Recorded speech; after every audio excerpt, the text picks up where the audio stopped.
संत बेत्राशोक जी, और जैसा कि आपने एक बार हमारे चैनल पर ही भविष्यवाणी की है कि यदि प्रधानमंत्री श्री नरेंद्र मोदी 23 से लेकर के 28 मई तक के बीच की अवधि में यदि शपथ ग्रहण करते हैं तो उसका उन्हें भरपूर लाभ मिलेगा।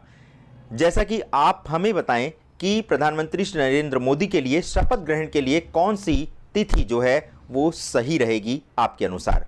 देखिए, उसके लिए मैं 2016 में ही आपके चैनल के माध्यम से एक भविष्यवाणी कर चुका हूँ कि 2016 में भी ये की थी, और 2014 में जिस दिन मोदी जी शपथ ग्रहण से पहले वाराणसी में गंगा आरती के लिए गए थे, सायंकाल में ये आरती करे, तो उस दिन मैंने सुदर्शन न्यूज़ के मार्फत ये भविष्यवाणी की थी कि अगले 15 साल, और वो प्रिंट मीडिया में भी मेरा जो है आर्टिकल छपा था, अगले 15 साल मोदी जी को कोई रोक नहीं सकता। और स्टार्टिंग तो आस्ता आस्ता थी, स्लो थी, लेकिन एंड आते आते विकास आपके सामने है। और राष्ट्रवाद के जो मुद्दा, विकास प्लस राष्ट्रवाद के मुद्दे पर जो 2016 में भविष्यवाणी हुई थी वो बिल्कुल खरी उतरती नजर आ रही है। बाकी कर्ता करतार के ऊपर है। 26 मई के दिन को आपने प्रधानमंत्री श्री नरेंद्र मोदी के लिए बहुत सौभाग्यशाली बनाया। अगर इस दिन शपथ ग्रहण करते हैं तो उनका जो कार्यकाल है वो बहुत लंबा रहेगा और बीजेपी 2034 तक शासन कर सकती है। देखिए, 19 और 5 24, 24 5 29, ये 29 तक अगर 15 साल रेगुलर बीजेपी अगर शासन करती है तो देश को जो दिशा मिल जाएगी वो बिल्कुल अद्वितीय होगी। यानी 26 मई को यदि शपथ लेते हैं मोदी जी तो ये बहुत मोदी जी इन 2 डेट में से एक डेट चुनेंगे, या तो 26 मई होगी या आपकी 28 मई होगी, क्योंकि वो उनके मूलांक, उनकी जन्मपत्र और देश के वर्षफल तीनों में का जो अगर आप एनालिसिस करते हैं रिलेटिव, तो इसमें से 2 तारीख आती हैं जिसमें मोदी जी आपका जो है पीएम पद की पुनः शपथ लेंगे। जी श्री संत बेत्राशोक जी, और यही कारण रहा कि आप ये चाहते हैं कि जो शपथ ग्रहण का समय हो वो उचित रखा जाए, शुभ रखा जाए, और जिससे किसी भी नेता के जीवन पर कोई विपरीत प्रभाव ना पड़े। जैसा कि कहा जाता है कि 3 स्थानों पर महाशब्द लगाने से अनर्थ हो जाता है, अर्थ का अनर्थ हो जाता है। गठबंधन में भी महाशब्द लगाने से उसका यही अर्थ होता है, अर्थ का अनर्थ होता है। तो क्या गठबंधन के दलों को किसी भी प्रकार के अनर्थ का सामना भी करना पड़ सकता है? देखिए, इसमें मैं कोई ऐसा कमेंट नहीं करूंगा।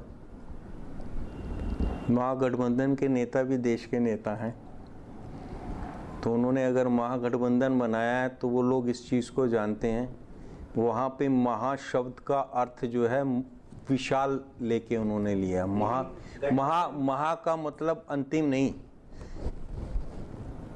इन तीनों उसमें महायात्रा, महागठबंधन, महाब्राह्मण, जहाँ महा लग जाता है तो उसका मतलब अंतिम यात्रा से रिलेटेड। लेकिन गठबंधन जो है उसमें महा का लगाने से मतलब ये नहीं बनता कि दिस इज अंतिम, लेकिन जो परिस्थितियां तो वो महागठबंधन को महागठबंधन बना सकती हैं।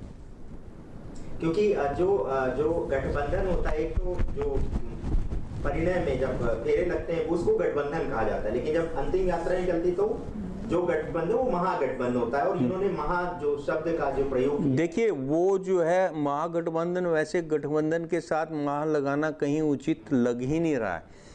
गठबंधन में महा तब लगता है कि बीजेपी भी इस गठबंधन में शामिल हो जाए, तब महागठबंधन बनता है। कि ऐसी सिचुएशन आ जाए कि रूलिंग पार्टी बोले कि भैया आप सब आ जाओ, 2-2 सीट आप सब लो, आपके भी 2-2 3-3 मंत्री बना देंगे और मिल बैठ के खाते हैं एक ही थाली में, वो इट इज इम्पॉसिबल। तो महागठबंधन का तो शब्द प्रयोग ही अनुचित है, अनुचित है। और उसका जब मीनिंगलेस जिसने इस वर्ड को यूज किया दैट इज मीनिंगलेस, उसका अर्थ भी वही होगा फिर। हाँ। और उसका परिणाम भी वही होगा।